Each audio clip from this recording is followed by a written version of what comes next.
News కు స్వాగతం. ముందుగా హెడ్లైన్స్. ఆర్ఎస్ఎస్ పై ప్రధాని ప్రశంసలు. దేశం కోసం జీవించాలన్న స్ఫూర్తి రగిలించిందని వ్యాఖ్య. ఎస్ఎల్బీసీ టన్నెల్ వద్ద ప్రమాదం. ఘటనా స్థలానికి మంత్రి ఉత్తమ్ కుమార్ రెడ్డి. కులగణనపై బీఆర్ఎస్ బీజేపీ కుట్ర. సీఎం రేవంత్ రెడ్డి ఫార్. మిర్చి రైతుల సమస్యలపై సీఎం చంద్రబాబు కీలక సమావేశం. దేశం కోసం జీవించాలన్న స్ఫూర్తిని రాష్ట్రీయ స్వయం సేవక్ సంఘ్ తనలో కలిగించిందని ప్రధాని మోదీ అన్నారు. శుక్రవారం ఢిల్లీలో ఏర్పాటు చేసిన 98వ అఖిల భారత మరాఠీ సాహిత్య సమ్మేళనంలో ఆయన పాల్గొని ప్రసంగించారు. ఛత్రపతి శివాజీ పట్టాభిషేకం జరిగి 350 ఏళ్ల సందర్భంగా ఈ కార్యక్రమాన్ని ఏర్పాటు చేశారు. ఆర్ఎస్ఎస్ ఏర్పడి శతాబ్దమైన నేపథ్యంలో మోదీ ఈ కార్యక్రమంలో ప్రసంగించారు. తనతో పాటు దేశంలోని లక్షలాది మందిలో దేశం కోసం జీవించాలన్న తపన ఆర్ఎస్ఎస్కు కలిగించిందని వ్యాఖ్యానించారు. మిర్చి రైతులు, యాడ్ ట్రేడర్లతో ముఖ్యమంత్రి చంద్రబాబు నాయుడు శనివారం సమావేశం నిర్వహించారు. మిర్చి రైతుల సమస్యలు, ప్రస్తుత మిర్చి ధరలపై ప్రధానంగా చర్చించనున్నారు. ఈ సమావేశానికి వ్యవసాయ శాఖ, సహచర మార్కెటింగ్ శాఖ, పశుసంవర్ధక శాఖ ప్రత్యేక ప్రధాన కార్యదర్శి గురుతు రాజశేఖర్, వ్యవసాయ శాఖ డైరెక్టర్ ఢిల్లీరావు, వ్యవసాయ మార్కెటింగ్ డైరెక్టర్ విజయ సునీత, వ్యవసాయ శాఖకు సంబంధించిన అధికారులు, ట్రేడర్లు సమావేశానికి హాజరయ్యారు. ముఖ్యంగా మిర్చి ధర కొంతకాలంగా తగ్గుతూ వస్తుంది. ఛత్తీస్గఢ్లోని సుక్మా జిల్లాలో మావోయిస్టుల డంపు బయటపడింది. చింతకుప్ఫా పోలీస్ స్టేషన్ పరిధిలో గుండ్రాజ్గూడెం గ్రామ సమీపంలో చింతవాగు నది వద్ద భద్రతా బలగాలు కూంబింగ్ చేపట్టాయి. ఈ క్రమంలో భారీగా ఆయుధాలు లభించినట్లు భద్రతా బలగాలు తెలిపాయి. మావోయిస్టుల ఏరివేతలో భాగంగా ఇటీవల భద్రతా బలగాలు ఛత్తీస్గఢ్ అడవుల్లో కూంబింగ్ ముమ్మరం చేశాయి. కులగణన ప్రక్రియ నిర్వీర్యం చేసేలా బీఆర్ఎస్ బీజేపీ పార్టీలు కుట్ర పన్నాయని తెలంగాణ ముఖ్యమంత్రి రేవంత్ రెడ్డి ఆరోపణలు చేశారు. కులగణనపై కోర్టులో కేసులు వేసే ప్రమాదం ఉందని అన్నారు. తెలంగాణలో కాంగ్రెస్ అధికారంలోకి వస్తే కులగణన చేస్తామని ఏఐసీసీ అగ్రనేత ఎంపీ రాహుల్ గాంధీ మాటిచ్చారని తెలిపారు. బలహీన వర్గాలు ముందుకొచ్చి కాంగ్రెస్ ప్రభుత్వాన్ని ఏర్పాటు చేశాయని చెప్పారు. మా నాయకుడు ఇచ్చిన మాట నిలబెట్టాలని బీసీ కులగణన చేశారని తెలిపారు. ఇవాళ శనివారం గాంధీ భవన్లో సీఎం రేవంత్ రెడ్డి మీడియాతో మాట్లాడారు. మాజీ సీఎం కేసీఆర్ ఒక రోజుల్లో సర్వే చేసి కాకి లెక్కలు చెప్పారని అన్నారు. తప్పకుండా మా ప్రభుత్వం కులగణన చేసి తీరుతుంది, ఇది నా మాట అని చెప్పి రాహుల్ గాంధీ గారు మాట ఇచ్చింది ప్రజలకు. గాంధీ కుటుంబం మాట ఇస్తే ఏ త్యాగానికైనా సిద్ధమవుతుంది, కానీ మాట తప్పదు అని శ్రీమతి సోనియా గాంధీ గారు తెలంగాణ ప్రజలకు తెలంగాణ రాష్ట్రం ఇస్తా అని మాట ఇచ్చి రాజకీయంగా ఎన్నో ఒడిదుడుకులను ఎదుర్కొని తెలంగాణ రాష్ట్రాన్ని వారు ఇవ్వడం జరిగింది. ఆ సోనియా గాంధీ గారి కుమారుడు రాహుల్ గాంధీ గారు తెలంగాణ రాష్ట్రంలో మీరు మా ప్రభుత్వాన్ని ఏర్పాటు చేయండి, మీ కులగణన చేసే బాధ్యత కాంగ్రెస్ పార్టీ తీసుకుంటుందని వారు చెప్పారు. దాంతో తెలంగాణ రాష్ట్రంలో ఉన్న బలహీన వర్గాలు అందరూ కూడా ఒక అడుగు ముందుకేసి స్వతంత్రం వచ్చినప్పటి నుంచి ఈ రోజు వరకు నాయకులు వచ్చిర్రు పోయిర్రు, కానీ మేము ఎంతమంది ఉన్నామో లెక్క తేల్చలేదు. ఈరోజు రాహుల్ గాంధీ గారు మాట ఇస్తున్నారు, మనం ఒక అవకాశం కాంగ్రెస్ పార్టీకి ఇచ్చి ఈరోజు మన లెక్కలు తేల్చుకుందామని చెప్పి ముందుకు వచ్చి కాంగ్రెస్ ప్రభుత్వాన్ని ఏర్పాటు చేశారు. మరి ఆ బాధ్యతతో, ఆ ఆలోచనతో ఉన్న రాహుల్ గాంధీ గారు, కాంగ్రెస్ పార్టీ, శ్రీ మల్లికార్జున్ ఖర్గే గారు నన్ను తెలంగాణ రాష్ట్ర ముఖ్యమంత్రిగా వారు పార్టీ నిర్ణయం మేరకు శాసనసభ్యులు అందరు కలిసి నాకు ఒక అవకాశం ఇచ్చారు.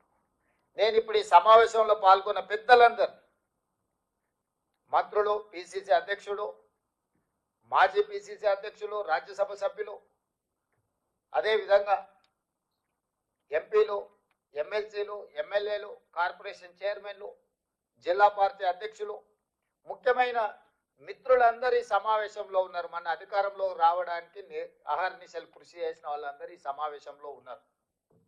ఈరోజు నేను మిమ్మల్ని అడుగుతున్నా, మన నాయకుడు రాహుల్ గాంధీ గారు మాట ఇచ్చిన తర్వాత, ఆ మాటను ప్రజలు విశ్వసించి మనకు అధికారాన్ని కట్టబెట్టిన తర్వాత దీన్ని అమలు చేయడం నా బాధ్యతనా కాదా? కాబట్టి ఈరోజు మన నాయకుడు ఇచ్చిన మాటను తూచా తప్పకుండా అమలు చేయాలనే చిత్తశుద్ధితోని తెలంగాణ రాష్ట్ర ముఖ్యమంత్రిగా దేశంలో ఏ ముఖ్యమంత్రి, ఏ రాష్ట్ర ప్రభుత్వం ఈ నిర్ణయం చేయడానికి సాహసం చేయలే. దానివల్ల వచ్చే రాజకీయ పరిణామాలు కావచ్చు, లేకపోతే ఎదుర్కోవాల్సిన సమస్యల్ని చూసి భయపడి ఎవరు ముందుకు రాలే భారతదేశం మొత్తంలో. కానీ తెలంగాణ రాష్ట్ర ప్రభుత్వం రాహుల్ గాంధీ గారు ఇచ్చిన మాటను నిలబెట్టాలి అన్న ఆలోచనతోటి 100% ఈ విషయాన్ని పారదర్శకంగా ప్రజల్ని మమేకం చేసి ప్రభుత్వాన్ని పూర్తి స్థాయిలో ఇందులో ఈ కార్యాచరణలో ఈ కార్యక్రమంలో ప్రభుత్వాన్ని పూర్తి స్థాయిలో భాగస్వాములను చేసి ఈ కార్యక్రమాన్ని చేపట్టినము. చాలా మంది ఇదేదో ఆశామాసి ఆనాడు సమగ్ర కుటుంబ సర్వే కేసీఆర్ గారు 12 గంటలలో చేసి ఇదే లెక్కలని కాకి లెక్కలు ఆయన చెప్పాను. ఏ రోజు కూడా అధికారికంగా వారు క్యాబినెట్లో పెట్టడం కానీ శాసనసభకు వివరాలు ఇవ్వడం కానీ ప్రభుత్వం ఎక్కడ అధికారికంగా లెక్కలు చూపించలేదు. ఈ రాష్ట్రంలో ఉన్న జనాభానంతా లెక్క కట్టి ఒక కుటుంబం ఒక వ్యక్తి ఆ వివరాలను దాచిపెట్టుకొని ఎన్నికలు వచ్చినప్పుడు ఆయనకు అవసరమైన విధంగా ఆ సమాచారాన్ని వినియోగించుకొని రాజకీయ ప్రయోజనం పొందేదే తప్ప 10 సంవత్సరాలలో ఆ సమాచారాన్ని పేదల కోసం వినియోగించలేదు. అందుకే కాంగ్రెస్ పార్టీ ప్రభుత్వం ఎప్పుడైతే ఈ కులగణన చేయాలి, ఈ వివరాలను సేకరించాలనుకున్నప్పుడు వివిధ రాష్ట్రాలలో ఈ దేశంలో ఎక్కడెక్కడ ఏ రాష్ట్రాలు ఇందులో ప్రయత్నం చేసినాయి, ఆ ప్రయత్నాలలో విజయం సాధించిన వాళ్ళు ఎవరు, వైఫల్యం చెందిన వాళ్ళు ఎవరు అని స్టడీ చేసి ఒక అధికారుల బృందాన్ని బీహార్, హర్యానా, కర్ణాటక, రాజస్థాన్ వివిధ రాష్ట్రాలకు తిప్పి అధికారుల బృందాన్ని సమాచారాన్ని సేకరించడము. అదేవిధంగా ఒక మంత్రివర్గ ఉపసంఘాన్ని వీటన్నిటిని పర్యవేక్షించడానికి ఉత్తమ్ కుమార్ రెడ్డి గారిని, దామోదర్ రాజనరసింహ గారిని, శ్రీధర్ బాబు గారిని, మిత్రుడు పొన్నం ప్రభాకర్ గారిని, సీతక్కను ఒక మంత్రివర్గ ఉపసంఘాన్ని వేసి, ఎందుకంటే దీనికి అధికారిక కార్యాచరణ ఒక అధికారిక గుర్తింపు ఉండాలని మంత్రివర్గ ఉపసంఘాన్ని వేసాం. ఈ మంత్రివర్గ ఉపసంఘము అధికారిక బృందము వివిధ రాష్ట్రాలలో పర్యటించి సమాచారం సేకరణ చేసి ఆ వివరాలన్నీ కూడా మంత్రివర్గానికి వాళ్ళు వివరిస్తే అక్కడి నుంచి వివిధ రాష్ట్రాలలో వచ్చిన సమస్యలను దృష్టిలో పెట్టుకొని ఇది ఏదో ఒక డిపార్ట్మెంట్ చేస్తే దీనికి చట్టంలో కోర్టులో ఇబ్బంది వస్తుంది అని చెప్పి ఇతర రాష్ట్రాల అనుభవాలను దృష్టిలో పెట్టుకొని ప్లానింగ్ డిపార్ట్మెంట్ చేయాలని చెప్పి ఒక నిర్ణయానికి వచ్చినాం. ఈరోజు ప్రభుత్వం మొత్తం సేకరించిన సమాచారాన్ని మంత్రివర్గ ఉపసంఘం ఇచ్చిన సూచనకు ప్రభుత్వం నిర్ణయం తీసుకొని దీని ఒక నోడల్ ఏజెన్సీ కింద ప్లానింగ్ డిపార్ట్మెంట్ కింద అన్ని శాఖలు వస్తాయి కాబట్టి planning department as a nodal agency కింద మనము ఈరోజు నియమించుకున్నాము. ప్లానింగ్ డిపార్ట్మెంట్ ఫైనాన్స్ మినిస్టర్ కింద వస్తుంది. అందుకే ఉప ముఖ్యమంత్రి బట్టి విక్రమార్క గారు ఆర్థిక మంత్రిగా ఉన్నారు. వారి కింద ఉన్న సందీప్ సుల్తానియా ప్లానింగ్ డిపార్ట్మెంట్ హెడ్గా అధికారిగా సీనియర్ ఐఏఎస్ ఆఫీసర్గా ఉన్నారు. ఈ బాధ్యతను ఉప ముఖ్యమంత్రి బట్టి విక్రమార్క గారికి ప్లానింగ్ డిపార్ట్మెంట్ సందీప్ సుల్తానియా గారికి అప్పగించడం జరిగింది. ఆ తర్వాత మనము ఈ రాష్ట్రాన్ని మొత్తం 94,863 విభాగాలుగా ఒక్కొక్క క్లస్టర్ 150 ఇండ్లు మొదటి 3 రోజులు ఇండ్ల వివరాలు సేకరించినాం.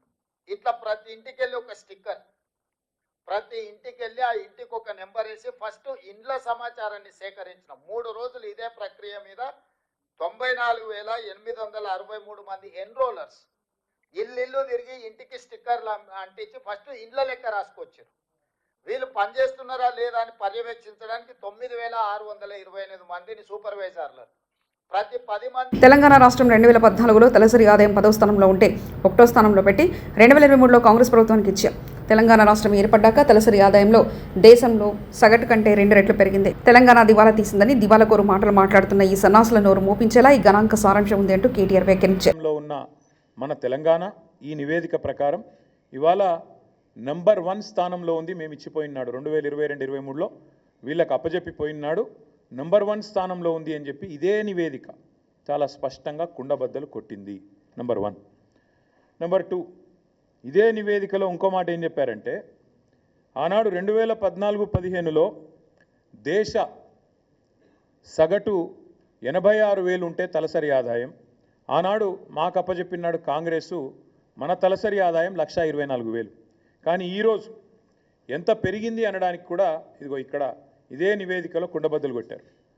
భారతదేశం మొత్తం సగటు తీసుకుంటే 84,000 నుంచి 1,86,000 నుంచి 1,84,000 పెరిగితే మనది దాదాపు 2 రెట్లు భారతదేశ సగటుతో పోలిస్తే 2 రెట్లు 3,56,000 ఉంది అని చెప్పి ఈ నివేదిక కుండబద్దలు కొట్టింది.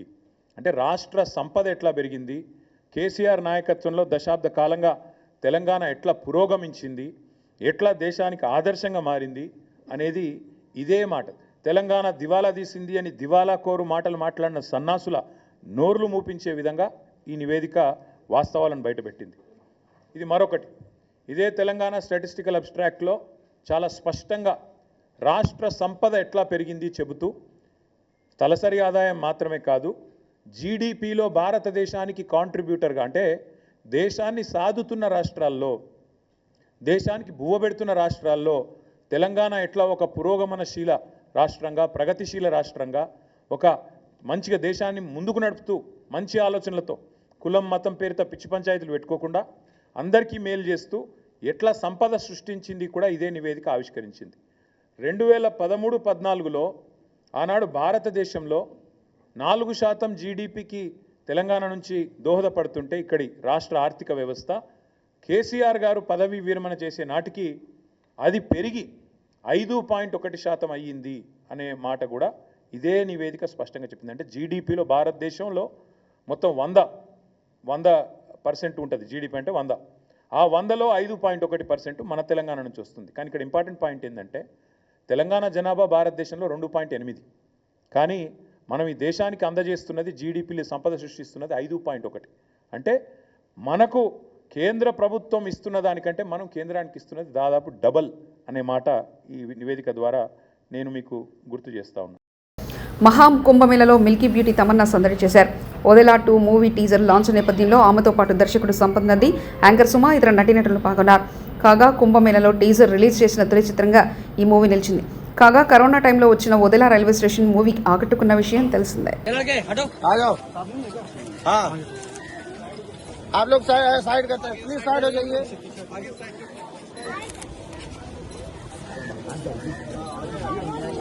యాదగిరిగుట్ట శ్రీ లక్ష్మీ నరసింహస్వామి క్షేత్రంలో మహాకుంభాభిషేక సంప్రోక్షణ మహోత్సవాలు వైభవంగా జరుగుతున్నాయి.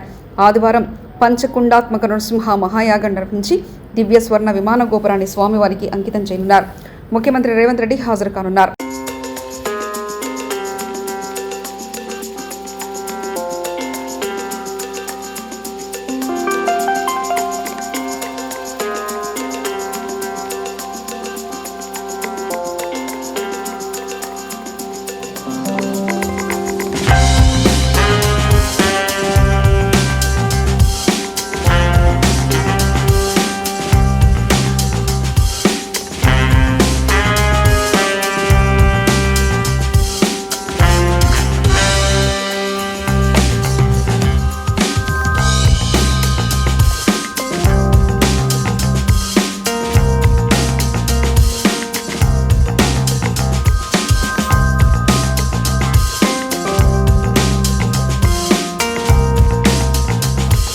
ఎస్ఎల్బీసీ టన్నెల్ వద్ద ప్రమాదం చోటు చేసుకుంది.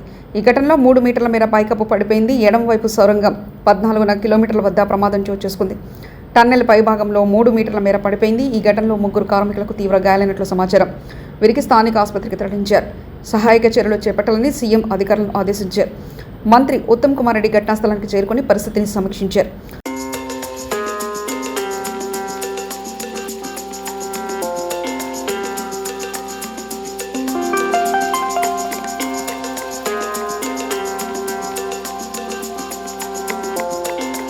కూటమి ప్రభుత్వం కోటీశ్వర్ల ప్రభుత్వం అయిందని మోదీ ప్రభుత్వ పనితీరు బాగాలేదు. దేశం భ్రష్టు పట్టిపోయింది. ఆదాని కోసం అమెరికా వెళ్లి ఆదాని కేసును తారుమారు చేయించాడు. ఈవీఎంలోనే బీజేపీ గెలుస్తూ ఉంది. ప్రజలు క్యూలో నిలబడి ఓట్లు వేసి గెలిచే పరిస్థితి ఉంటే ఈవీఎంలపై వచ్చిన కేసును మేనేజ్ చేయాల్సిన అవసరమే వచ్చింది. జగన్ మళ్లీ రాడు, ముఖ్యమంత్రి కాలేడు. ప్రజలకు కాంగ్రెసే ప్రత్యామ్నాయం. సూపర్ 6 హామీలు వర్గీకరణ వల్ల టీడీపీ ఇరకాటంలో పడ్డది. గ్రామాల్లో టీడీపీపై వ్యతిరేకత నెలకొంది. చింతమోహన్ కేంద్ర మాజీ మంత్రి, కాంగ్రెస్ పార్టీ సీనియర్ నాయకులు. స్థానిక సమస్యలు చాలా ఎక్కువగా ఉన్నాయి.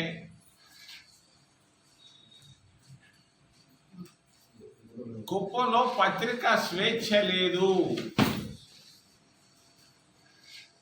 కుప్పంలో జర్నలిస్టులకు స్వేచ్ఛ లేదు. ఆంక్షలు బాగా కనిపిస్తున్నాయి. చైనాలో ఉంది ఇటువంటి ఆంక్షలు, రష్యాలో ఉన్నాయి ఇటువంటి ఆంక్షలు. ఇటువంటి ఆంక్షలు మరి డెమోక్రట్ చంద్రబాబు నాయుడు ప్రజాస్వామ్యవాది, నాకు బాగా తెలిసి 50 సంవత్సరాలుగా ఆయనకి తెలిసి జరుగుతుందో తెలియక జరుగుతుందో నాకు తెలియదు, కానీ కుప్పంలో ఆర్ఎస్ఎస్పై ప్రధాని ప్రశంసలు, దేశం కోసం జీవించాలన్న స్ఫూర్తి రగిలించిందని వ్యాఖ్య. ఎస్ఎల్బీసీ టన్నెల్ వద్ద ప్రమాదం, ఘటనా స్థలానికి మంత్రి ఉత్తమ్ కుమార్ రెడ్డి. కులగణనపై బీఆర్ఎస్ బీజేపీ కుట్ర, సీఎం రేవంత్ రెడ్డి ఫైర్. మిర్చి రైతుల సమస్యలపై సీఎం చంద్రబాబు కీలక సమావేశం. ఇవి బులెటిన్ విశేషాలు.